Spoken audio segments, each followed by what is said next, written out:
Felipe, de Belgrano al vino has investigado y escrito de todo.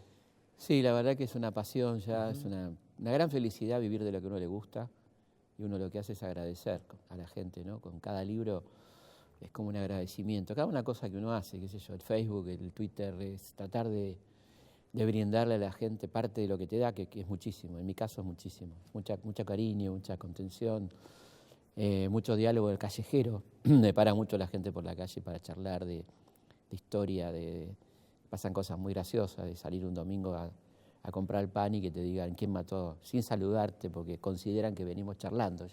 Ya somos amigos, ¿viste? Entonces, ¿quién mató a Dorrego, por ejemplo?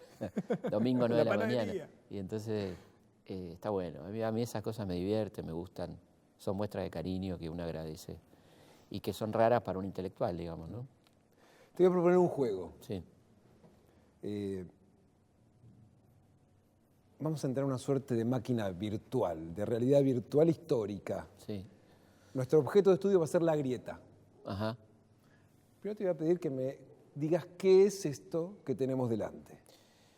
Yo creo que la grieta no es así. Esto es una grieta, lo que tenemos acá, Okay, por ejemplo. ya está. Pero no... Es muy mentiroso el concepto de grieta porque no dice la verdad de lo que pasó en la historia argentina. No todo el tiempo estuvimos enfrentados, no todo el tiempo hubo acciones hostiles entre personajes que se odiaban. Hay muchos ejemplos hermosos de la historia argentina de comprensión dentro del enfrentamiento. Estamos hablando de enfrentamientos armados, estamos hablando de guerra civil, estamos hablando de un Lamadrid unitario que le ofrece su chaqueta a Dorrego para morir, porque entiende que se está cometiendo una injusticia, que su compañero Lavalle se la está mandando y muy fea con Dorrego, y le da la chaqueta, ya no puede hacer otra cosa, ¿no? Y Dorrego le agradece profundamente ese gesto de cariño, de comprensión en un peor momento de su vida, ¿no? Está el encuentro Rosas Alberdi en Londres, cuando Alberdi, el hombre que había luchado contra Rosas, escribió un periódico llamado Muera Rosas, fue perseguido por Rosas, se tiene que exiliar en Chile, Montevideo, y se lo encuentra a Rosas en Londres en el año 1857, 5 años después de su caída, y lo ve un hombre, lo ve un tipo exiliado, relativamente pobre, desvalido, ese hombre tan poderoso, y le dice que le parece una enorme injusticia el proceso que se está iniciando contra él en Buenos Aires, que él tiene muchas diferencias con todo lo que ha hecho y mucho para reprocharle, pero cree que ese proceso judicial es injusto y le ofrece escribir una memoria judicial, una memoria histórica a Rosas para presentar frente a las autoridades porteñas de aquel momento que lo estaban juzgando. Hay muchas de estas, bueno, el abrazo Perón-Balbín, ¿no? Digamos, de dos personas que se odiaron, que una estuvo presa de Perón y después Balbín participa del golpe que derroca a Perón, y después se encuentran muy amigablemente a la vuelta de Perón y Balbín tiene esas palabras inolvidables en la despedida de Perón, ¿no? Entonces yo creo que hay dos maneras de ver la historia. Vos podés ahondar las diferencias y convertir la historia en un nido de rencores, o podés ver los momentos donde también hubo abrazos, no solamente balazos, ¿no? Que las dos hay que ver las dos. Sería ridículo quedarse con una sola. Pero la grieta para mí no explica absolutamente nada si uno no habla de una lógica de la diferencia. En el mundo entero las diferencias que no son grietas existen. La lógica de la diferencia. La lógica de la diferencia, si no es el fascismo. El que Y está ahora... en contra el que está en contra de la disidencia, el que le molesta que el otro piense distinto, es un fascista, ¿no? Puede ser fascista estalinista, puede ser fascista de Mussolini, pero digo, es un autoritario, básicamente, un tipo que le molesta que alguien piense distinto. Entonces, Y hablemos entonces de ese fascismo del presente. Sí. Y te propongo que, como historiador, te ubiques de un lado de la grieta. Sí. Yo estoy del otro, aprovechemos Sí. esta grieta. Sí. Y con este juego de realidad virtual me digas desde tu lado de la grieta, ¿qué ves de este lado? No, yo creo que hay mucha irracionalidad, ¿no? Que hoy en día lo que llamamos grieta, que no, insisto, no acuerdo con ese término, está presente particularmente en las redes sociales, ¿no? Donde hay un odio visceral que se expresa en general muy poco informado, muy atento a cualquier signo que le convenga a su discurso. Entonces sale una foto de cualquier cosa y ya queda retuiteada como cierta y se arma todo un despelote de discusiones con muy poca seriedad. donde no hay fundamentos, donde hay odios ancestrales o personales, vaya a saber, ¿no? Puestos de manifiesto, y el producto de eso es nada, no queda nada. O sea, políticamente eso no queda nada. Creo que es una especie de riña de gallos donde los dos salen lastimados y nadie sale favorecido, ¿no? Entonces sería distinto si uno, para fundamentar su idea, diga, bueno, yo pienso esto, me fundamento en esto, y el otro le contesta, estás equivocado. Porque me parece que hay un error conceptual básico cuando uno le dice al otro, estás totalmente equivocado, ¿no? En vez de decir, no estoy de acuerdo con vos, que son formas antagónicas de ver la vida. Si yo te digo, no estoy de acuerdo, seguimos hablando. Si te digo, estás totalmente equivocado, te saco las ganas. Sí, lo tuyo es una porquería, te te anulo como sujeto de ¿para debate. Qué? ¿Para qué? ¿No? Yo creo que en el marco de la democracia y con gente que realmente sea democrática, siempre hay que discutir, siempre hay que debatir. Ahora, si me decís voy a hablar con Echecolás, no tengo ningún interés. ¿Para qué voy a hablar con Echecolás? Ahí sí, no tiene sentido. Pero sí con gente que piensa distinto. Me parece que eso, yo por lo menos lo practico con resultados muy saludables. Hablando de historia, por supuesto, surgen polémicas, gente que le gusta, gente que no le gusta. Yo respondo siempre con respeto y espero que me respondan. Y he tenido experiencias muy interesantes de gente enojada por lo que yo decía, que hablando nos entendemos, ¿no? Que en un principio hay, viste, como una cosa de agresión que nos es dada por cierta personalidad, particularmente en las grandes urbes, donde estamos siempre a la defensiva, donde creemos que el objetivo del otro es atacarnos.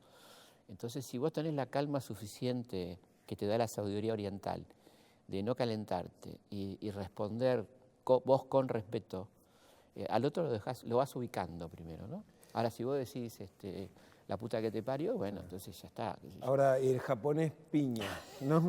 ¿Qué quiere hacer con la grieta? No, yo creo que la grieta deje de existir. Deje de existir. Me molesta mucho, me parece que es muy molesta. Me encanta la diferencia de pensamiento, me encanta. Detesto lo que se llama grieta porque esa grieta es una especie de cloaca. Es una cloaca, ¿no? Donde está lo peor de nosotros. Lo que se llama grieta, que yo no, insisto, no avalo el término, donde surge lo peor y muy poca inteligencia. O sea, pues se puede expresar muy poco la inteligencia en eso. Entonces creo que la cosa está en ver qué expediente peor podemos presentar del otro, ¿no? Vos hiciste esto, pero yo hice esto y vos hiciste... Claro, bueno, que ahí nadie se hace cargo de la paternidad de la grieta, bueno, ¿no? entonces creo que ahí estamos muy mal y va a ser una pena si el año electoral transcurre entre carpetazos, ¿no? ¿Quién es peor? Claro, eso es revolearse de un lado del otro de la grieta. Y yo creo que ahí tiene un rol muy importante el periodismo, que es exigir como ciudadano, no permitirle a los políticos que hagan uso de eso y exigir como ciudadano, bueno, ¿qué vas a hacer con la educación? ¿Qué vas a hacer con la salud? ¿Qué vas a hacer con la seguridad? No me traigas carpeta del otro porque ya estoy hasta acá de carpeta. Decime vos y tu partido, sea chiquito, grande, mediano, ¿qué vas a hacer con los temas no resueltos de la Argentina? La justicia, la salud. No me hablé del otro porque es insoportable hablar del otro todo el tiempo, ¿no? ¿Llegaste a la historia por la egiptología? Sí. ¿Cómo fue eso? Y eso fue porque siempre me gustó Egipto, tengo pendiente ir, y de chiquito me agarró la locura de Egipto, empecé a leer mucho sobre Egipto.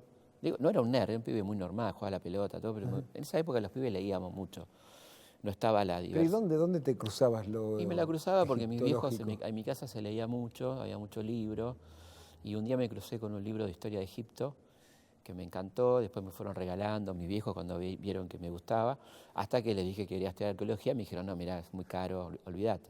Eso no, pero si te interesa, está todo bien. Y después me enamoré de la historia en la secundaria, con una profesora que tuve en quinto año, que me enamoré de la profesora. De la profesora y de historia. Estábamos todos enamorados. La profesora Giacometti era muy linda, muy genial. Profesora Giacometti. Sí, ya no está, lamentablemente. Tuvo mucho que ver en mi decisión. Año muy difícil, año 76 la tuvimos. Y ella se las ingeniaba magistralmente para hacernos pensar, sin ponerse en riesgo ni ponernos en riesgo en un momento donde una palabrita de más te costaba la vida. Y fue genial, tanto simbolismo, ¿no? Tanto eufemismo positivo para hablarnos del presente, hablándonos de, no sé, la Revolución de Mayo o de cualquier otra cosa, o de Rosas, o de lo que fuere, porque era historia argentina. Y a mí me pareció impresionante la importancia de la historia, ¿no? Y también el peligro del uso de la historia. mal usada, ¿no? Me gustó eso del peligro Sí, del uso de claro, la sí, historia. claro. Hoy, hablando de campañas electorales, la historia es un actor que es casi una amenaza, Claro. ¿no? O sea, Sí, el historiador puede ser una suerte de terrorista sí. No le o gustamos, no le caemos. redentor, ¿no? Y no Porque le el caemos tema en es, simpatía. ojo porque volvemos al pasado, Por ¿no? El rol del supuesto. historiador ahí es Y fundamental. central. Lo que pasa es que no somos muy escuchados, somos temidos. Y Felipe, en ese sentido, ¿por qué cuesta tanto llegar a algún tipo de consenso sobre los 70, especialmente el peronismo? Y bueno, es un tema, a mí me fascina, ¿no? He escrito un libro, creo que muy importante para mí, que fue Lo pasado pensado, donde es el libro antigrieta, porque ahí hablan todos. Digamos, ahí la grieta de alguna manera se disuelve, hablan los torturados, los torturadores, los que estuvieron en Malvinas, los jefes, los ingleses, habla, bueno, todo el mundo. Y creo que los 70 es un tema muy importante para tratar que no se lo quiere tratar. No se quiere hablar de los 70, ¿no? Se bastardea, caemos en cuestiones numéricas, como si eso fuera lo importante, ¿no? Y me parece que hay mucho para discutir. ¿Por qué la sociedad argentina entró en la violencia? ¿Por qué se cometió el error de la guerrilla? Que fue un error, evidentemente, ¿no? En un contexto que hay que explicar, porque había violencia. Pero vos decís el error de la guerrilla y no hay consenso sobre el error de la guerrilla. Bueno, porque no se habla del tema. ¿Y qué quiere decir el error? Y yo creo que hay que situarlo en los momentos donde la guerrilla comete los más grandes errores, que es el momento democrático, ¿no? Y yo creo que los más graves errores de la guerrilla se cometen. La guerrilla está parcialmente legitimada cuando hay una dictadura, cuando vos tenés un gobierno autoritario y donde no rigen las leyes. Hasta hay un amparo constitucional, claro, que habría que discutir. De defender la propia Constitución. ¿Qué quiere decir? Claro, ¿qué quiere decir si un grupo puede hacerlo? Tiene que hacerlo la ciudadanía. Claro. Habría que debatir ese detalle importante. Pero bueno, hay una mayor legitimidad de una acción armada marca una dictadura. Ahora, en democracia y con Perón gobernando es incomprensible. Esa etapa 73-76 muy difícil de entender. Crímenes como el de Rucci, digamos, ¿no? Cosas que hicieron mucho daño después, que al propio Perón lo maldisponen, que ya venía evidentemente con un plan de separar a la izquierda de su movimiento, pero que... Pero esto tampoco se hace cargo del peronismo de decir, mira, Perón apartó a la izquierda y se quedó con la derecha. Bueno, eso es un tema que ya es históricamente, está comprobado, ¿no? Ahora también hay que ver los errores y horrores que comete la izquierda peronista, muchos pecados de juventud, de soberbia, de desconocimiento de lo que es el Estado. No estoy justificando, estoy dando argumentos, claro, para pensar juntos. Una juventud que creció sin un marco político partidario, que no tenía referente de qué era el Estado, qué era el gobierno, qué era un partido. Las consignas del 73 son liberación o dependencia, no son democracia. Incluso los discursos de un tipo como Balbín, hay poca presencia de la palabra democracia. No daba el contexto para eso, ¿entendés? Era como, vamos a la guerra, ¿no? Más o menos.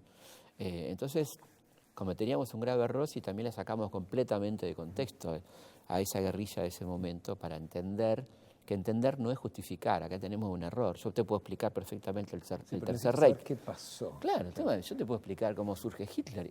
Te lo explico, no te lo justifico.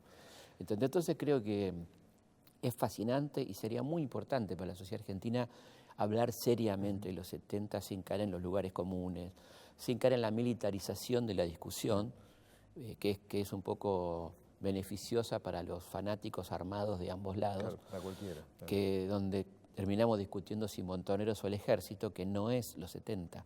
La mayoría de las víctimas no son guerrilleros, son activistas gremiales, sindicales, derechos de organizaciones sociales. Entonces estamos discutiendo equivocadamente, ¿no? Entonces, por eso hay mucho para hablar y aclarar en torno a los 70, que a mí yo lo hice en el libro que me pareció importante, se llama Lo pasado pensado, y creo que tenemos mucho para pensar sobre esa época, ¿no? Hay otra frase de la política para tirarse hacia el lado del bronce, que dice, me juzgará la historia. Te propongo hacer un juicio urgente, uno a Macri y otro a Cristina. Bueno, yo creo que lo de Macri es muy reciente, pero creo que hay cosas que va a tener que responder ante la historia, que es un poco este endeudamiento tan brutal de la Argentina en tan poco tiempo y la insensibilidad social, ¿no? que está teniendo este gobierno a un año y medio vista. Me parece que hay una enorme insensibilidad social y un endeudamiento que nos va a complicar la vida, nos está complicando la vida, sobre todo porque es un endeudamiento no para crecer, sino para pagar la timba financiera, ¿no? Eso me parece que es tremendo. Y una muy parecido a la última etapa kirchnerista, un no escuchar a la oposición, ¿no? Creo que son dos personalidades muy fuertes, la de Cristina y la de Macri, y creo que Cristina se encerró mucho en su discurso y creo que no escuchó muchas cosas en los 2 últimos años que la llevaron a la derrota, ¿no? La elección de candidatos que estaban desaconsejados, un poco una cosa de que de todas maneras lo vamos a hacer, ¿no? Más allá de que la realidad lo indique, lo vamos a hacer, ¿no? Creo que eso tiene que ver con estos pecados de soberbia que se cometen, me parece que se pagan, ¿no? Y creo que hubo, bueno, habrá que responder sobre esas cosas, ¿no? Sobre casos de corrupción en ambos casos. Tendrá que responder cada uno y por su gestión y por su gabinete, y también responderán por sus logros, ¿no? Por supuesto. Me parece que uno no, dicho así, digamos, suena lógico como tiene que ser, ¿no? Cuando uno asume una responsabilidad histórica, responde ante la historia, tendrá que responder ante la historia, eso es así, me parece que... y creo que lo que no se puede admitir ya en esta sociedad argentina del segunda década del siglo XXI, que si vos criticás a alguien estás favoreciendo al otro, o sea, eso te inhabilita. No se puede hablar. Es un recurso muy, muy fascistoide, muy autoritario. Entonces vos decís, esto se hizo bien, entonces ya estás del otro lado, esto se hizo mal, estás del otro lado. ¿A quién le estás haciendo el juego? Claro, entonces yo no la verdad que no la juego a nadie, ¿no? Tengo muchas coincidencias con el primer gobierno de Kirchner, que me pareció un gran gobierno, y después creo que se hicieron cosas muy equivocadas y se hicieron algunas cosas que yo apoyé y me parecieron positivas. La asignación universal, el intento industrializador argentino, que me sigue pareciendo positivo, y otras cosas que hubo errores graves, como por ejemplo el subsidio a la clase media en sus viajes, que se hizo en los 2 últimos años, que me parece que son cosas injustas y que lo pagó toda la población. Por el dólar para la división del dólar en dos, que nunca da resultado en ningún lado y que termina beneficiando a la especulación. Así que creo que uno, la verdad que a esta altura de partido, a mis 58 años, tendría que tener derecho a decir cosas que me gustaron y cosas que no me gustaron y ser calificado inmediatamente con un zócalo de televisión, de historiador K o anti-K o no sé qué, o arrepentido, esas boludeces. ¿Te molesta eso? Sí, Cuando es en lo no personal. me quita el sueño, pero me parece que es injusto, que es la tendencia nacional a la calificación. A la etiqueta. A la etiqueta, ¿viste? Por eso el Facebook va también acá, a la gente le encanta etiquetar y poner etiqueta, y que no dice nada, qué sé yo. A mí no me quita el sueño, yo estoy muy tranquilo con mi conciencia. Apoyé lo que tenía que apoyar del gobierno anterior, y lo dije públicamente, critiqué lo que tenía que criticar. Yo dirijo una revista como Caras y Caretas, donde en mis editoriales fui muy crítico de ciertas cuestiones de la gestión anterior y elogié cosas que me parecieron buenas, como todo ciudadano que le parece bien. Y en este caso también soy muy crítico de cosas de esta gestión, que me parece que se está equivocando y no está escuchando ciertos reclamos que son muy válidos, de gente que la está pasando muy mal. Entonces, ¿por qué te vas a callar la boca, viste? Por conveniencia, porque no voy a estar en el canal oficial, o me van a sacar de tal lado, o porque la verdad que no, mi vida es más... Tengo otras aspiraciones, creo yo, ¿no? Entonces, obviamente que hablar con la que vos considerás tu verdad, que no es la verdad, tu verdad, siempre te sale caro, siempre te sale caro. Sí, no, claro. no es gratis. Ir con la corriente es más barato. Sí, por supuesto. También. Sí, por supuesto. Pero también sos medio tarado, Claro. ¿no? Medio un taradito, qué sé yo. Un tipo que no dice lo que piensa. Tiene que haber una coherencia con lo que yo digo en mis libros y lo que hago en mi vida cotidiana. No puedo ser otro. Pero no porque quede mal, sino porque yo no me lo banco. ¿Entendés? Entonces, si yo defiendo a San Martín, bueno, tengo que defender un pensamiento acorde con lo que decía San Martín. Ahora va a salir mi libro de Moreno, bueno, si yo admiro a Mariano Moreno, tengo que ser coherente con lo que pensaba Moreno, y sin hacer una traslación al presente, cosa Sí, las ideas revolucionarias de Moreno hoy... Es otra cosa, claro. Estamos hablando de otra cosa, ¿entendés? Entonces, a mí me dicen, ¿qué diría hoy Mariano Moreno? Digo, no, yo me niego rotundamente porque es una falta de respeto a Mariano Moreno, porque Mariano Moreno va a terminar diciendo lo que yo quiero que diga, si me preguntan a mí. Y eso es una mala praxis histórica, es una falta de respeto. Yo te puedo decir lo que decía Moreno de ciertos temas en 1810, en esa breve vida que tuvo. Que no saques del contexto ese porque significa otra cosa. No lo traigas hoy, andá vos. Yo siempre digo, vayamos nosotros al 10 y no que él venga al 17, cosa que aparte no podemos. Nosotros sí podemos ir al 10. Él no puede venir al 17, ¿no? Vayamos a tu adolescencia. Sí. ¿Qué hacías sentado en un remis al lado de Borges? Bueno, lo iba a buscar porque mi papá armaba charlas con Borges. ¿Qué significa que armaba charlas con Borges? Mi viejo tenía una agencia de espectáculos de música clásica y una charla, lo conoce a Borges y le cuenta lo que él hace, que estaba armando charlas, también armaba charlas de conferencistas, y a Borges le pareció interesante, y a una persona que trabajaba con Borges, Roberto Alifano, que era como la persona que le hacía la entrevista, le gustó, le pareció una persona seria a mi papá, y le empezó a armar charlas en distintas partes del país, y yo tuve la suerte en algunas ocasiones de ir a buscarlo con un remis, y contrataba un remis, lo iba a buscar, lo llevaba a las charlas, y ahí lo conocí, una persona extraordinaria, de una enorme humildad, que no le gustaba hablar de él. O sea, yo por supuesto en esa hora que teníamos o lo que sea, quería hablar de él, y él me preguntaba de mí. Y yo estaba estudiando historia. ¿Le sacaste algo de él? Mucho, y era muy generoso. O sea, él le sacaba lo que uno me enseñaba cada vez, que lo interesante de un escritor no es su vida, sino su obra, ¿no?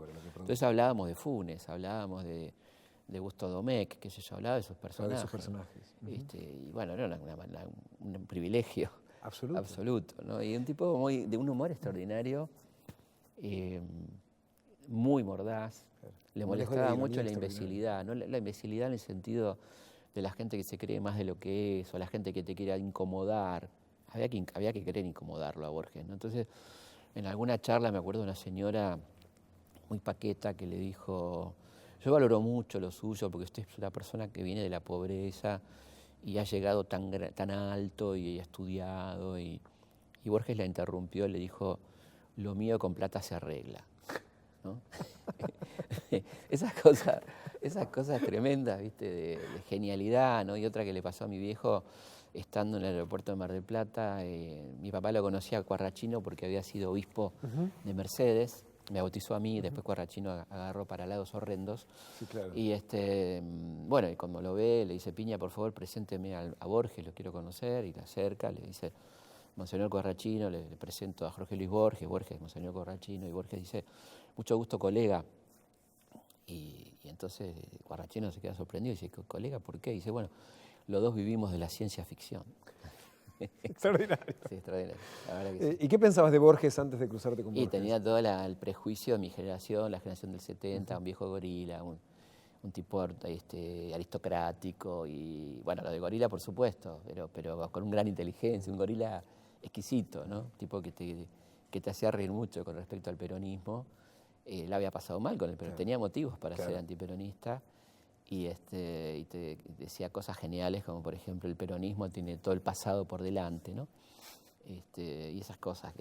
Pero para nada una persona oligárquica o de ese palo. Es un tipo que escribía para la clase media, sus personajes son de clase media, son orilleros. Exigente, pero escribía para clase media. Totalmente. Claro. El tipo, bueno, los gauchos, los orilleros, los cuchilleros, lo que a él le fascinaba.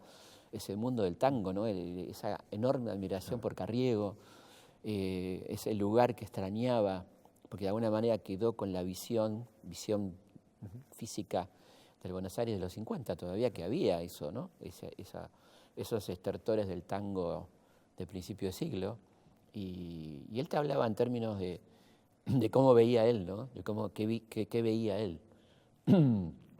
Ese amarillo, ¿no? De los tigres, como cuenta él. Esa visión de Buenos Aires tan particular que te transmitía, a la vez un tipo súper actualizado, muy anarquista en sus concepciones, muy anarquista individualista, ¿no? Esto de no creer en la política, de desconfiar mucho de la política, que le venía de su papá. Su papá era anarquista, liberal anarquista, una cosa extraña, de una línea llamada la línea de Stirner, que era un teórico muy individualista, ¿no? De que la libertad individual por encima de todo, y detestando las cosas que tenían que ver con los partidos. ¿Y vos de tu papá qué recibiste? Mucho. Políticamente. Mi viejo fue un tipo... Políticamente discutíamos mucho, una persona tremendamente generosa, muy vinculada a la cultura. Mi viejo fue director de cultura de Azul durante el gobierno del doctor Ilia. Ajá. Mi papá tenía ciertas simpatías radicales, no fanático, y hablábamos con mucho respeto de política con mi viejo. ¿Y vos los peleabas desde una posición peronista? Yo estaba en esa época, era peronista, fanático, como todo chico que tiene 15 años, con Perón vivo. Claro. Y mi viejo me decía cosas que después tuvo razón, otras que no. Pero me decía, ustedes se están equivocando con la lectura que hacen de Perón no está con ustedes, Perón. Y bueno, después sí, tenía razón. En ese momento yo no le podía dar razón a mi viejo por cuestiones hasta biológicas. La época que tenés chico, que igual pelearte te sentiste echado de la plaza por Perón. No, yo lo entendía a Perón, lo entendí perfectamente. Sí, en ese momento, Sí, a tu sí, edad. empecé a entenderlo a Perón en ese momento. Estaba enojado, por supuesto, ¿no? Pero creo que los que tuvieron razón, yo fui de los que me fui de la plaza, ¿no? Pero yo entendí que la gente de lealtad en ese momento tuvo razón. Y ya lo hablo hoy con gente de lealtad, que fue de lealtad en aquel momento, y yo creo que tenía razón, ¿no? Fue en un punto, ¿no? Tenía razón. Es complejo decirlo tan rápido, ¿no? Pero no es para que lo saquen de contexto. pero bueno, el viejo la verdad que la estaba pasando mal, tenía un momento complicado a nivel económico, había pasado cosas muy tremendas con la guerrilla, lo de Rucci, lo del cuartel de Azul, eran provocaciones muy graves que él tenía que responder de alguna manera, y la verdad que se desperdició esa vuelta de Perón, ¿no? No exclusivamente, por supuesto, por culpa de la izquierda peronista, pero la izquierda peronista se equivocó mucho con Perón. Y no estaba a la altura de Perón, por supuesto, ¿no? Perón era un tipo de un nivel político demasiado importante para discutir con gente que eran pibitos, que no tenían menor experiencia, ¿no? Entonces creo que fue un error, por supuesto, eso, y no había vuelta atrás. No había vuelta atrás, ¿no? Y yo creo que Perón tuvo su último acto de dignidad el 12 de junio, ¿no? Cuando se despide y cuando llama la atención sobre lo que va a venir. No quiere hablar de Isabel, ¿no? A pesar de que comete el tremendo, no sé cómo llamarlo, desastre de ponerle a Isabel como vice. Dice, mi único heredero es el pueblo, ¿no? Él podía haber dicho, la dejo a mi compañera Isabel, ¿no? O sea, evidentemente ahí ya estaba siendo víctima de su propia elucubración con López Rega y toda esa gente tremenda, la propia Isabel, ¿no? Como lo que hablabas antes del poder. Claro, sí, ¿no? Por eso te digo, es un tipo que requiere tiempo hablar, ¿viste? Porque si no, las frases que te salen, que también tiene que ver con algo visceral, uno lo vivió, uno padeció ese momento, disfrutó ese momento, lo que tuvo disfrutable, y es muy difícil no explicar cada cosa de la que vas diciendo de aquella época tan fuerte de la Argentina, ¿no? Te he escuchado hablar de algunos personajes imprescindibles, esos que les tenés Sí. cariño, Belgrano, Sí. San Martín, Alberdi, Sarmiento, Moreno. Sí. Uno tiene la sensación que es fácil elegir esos. Te propongo elegir algunos del 83 para acá, de la democracia, tipos Bueno, imprescindibles. Alfonsín es un tipo imprescindible, tuve muy buen vínculo con él. A mí me contó Ricardo que cuando falleció don Raúl estaba leyendo mi libro Mitos 3. Uy, qué fuerte. Estaba leyendo eso. Así que siempre le tuve mucho cariño, muchas veces lo charlé con él. Creo que Néstor es un tipo muy interesante de la democracia. Cristina tuvo su momento también, me parece interesante. Qué sé yo, creo que es, por supuesto, lo de Menem es un momento horrendo, ¿no? Muy feo momento de la democracia argentina.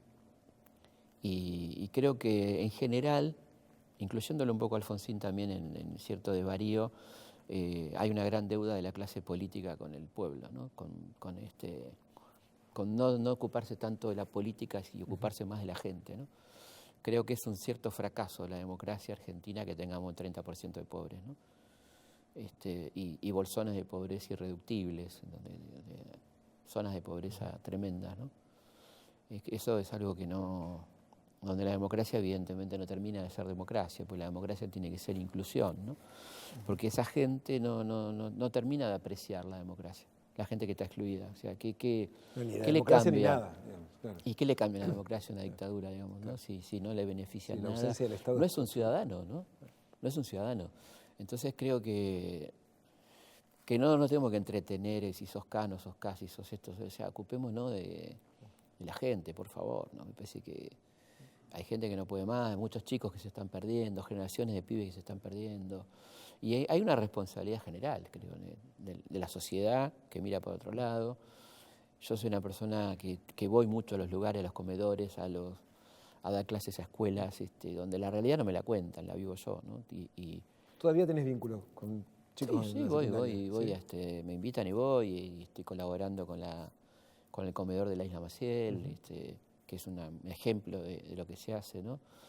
Con un que cura te mate. dice lo que piensa. Extraordinario, tipo extraordinario y muy comprometido, que está ahí y que, bueno, ahí ves una realidad que si no te golpea porque sos un tarado, porque sos de piedra, ¿no? Entonces, ya cuando el hambre llega a los pibes, ya la cosa es compleja. Y evidentemente que esto es una deuda de la democracia, de cosas que se hicieron mal, ¿no? De elucubraciones políticas por encima de lo que le pasa a la gente, ¿no? Entonces, yo creo que bueno, hay que cambiar la política, evidentemente, ¿no? Hay que tener un nivel de control sobre los políticos que no tenemos.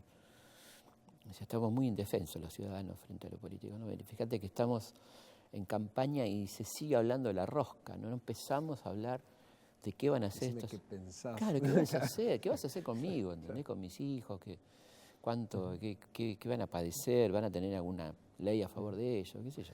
En la radio jugás a entrevistar muertos, Sí. el muerto de Piña. Sí. ¿A qué vivo querrías entrevistar? Bueno, muchos, qué sé yo. Una parte interesante. Últimamente me está interesando mucho la gente del palo de la cultura, ¿no? No me interesan tanto los políticos. ¿Quién, por ejemplo? ¿Quién? Bueno, Además entrevistaste a muchos. Tengo amigos, sí. Tengo la suerte de entrevistar casi todos, ¿no? Pero me gusta entrevistar escritores, qué sé yo. No me acuerdo, no sé, en este momento no... qué sé yo, Guillermo Martínez es un tipo que me parece muy interesante, Guillermo Martínez, pero además tiene todo ese lado matemático, ¿no? Que lo hace un tipo súper interesante, una mirada que no tengo yo, ¿no? De la vida. No sé. O sea, pero como historiador no te está faltando entrevistar a un político, digamos, no te está interesando hoy hablar con el poder. No, la verdad que no me interesa. No es que no me interese la política, no me interesa el poder, visto así, ¿no? Es decir, esta desesperación por el poder me desespera. Me desespera porque creo que vamos perdiendo tiempo, no tenemos tiempo. Cada día se nos mueren pibes, tenemos femicidios, tenemos cosas que hacer. Y la discusión del poder por el poder para mí es una discusión que no nos lleva a nada, ¿no? Y esta cuestión de egos ofendidos me aburre soberanamente, ¿no? O sea, la verdad que si te ofende el ego, jodete, qué sé yo, no sé, ¿no? Si la política consiste en que tu ego se ha sentido ofendido, y la verdad que no me interesa para nada. Y no creo que sea eso la política, ¿no? No creo que sea eso, sinceramente, ¿no? En la obra de los historiadores se nota también las ideas de los historiadores. El San Martín de Mitre es más mitrista que Mitre. Obvio. ¿Cómo crees que la historia va a leer a Piña? Yo creo que ya la está leyendo, creo que lo lee como una persona comprometida con un pensamiento nacional, atento a lo que le pasa a la gente, un país que necesito que sea inclusivo, ¿no?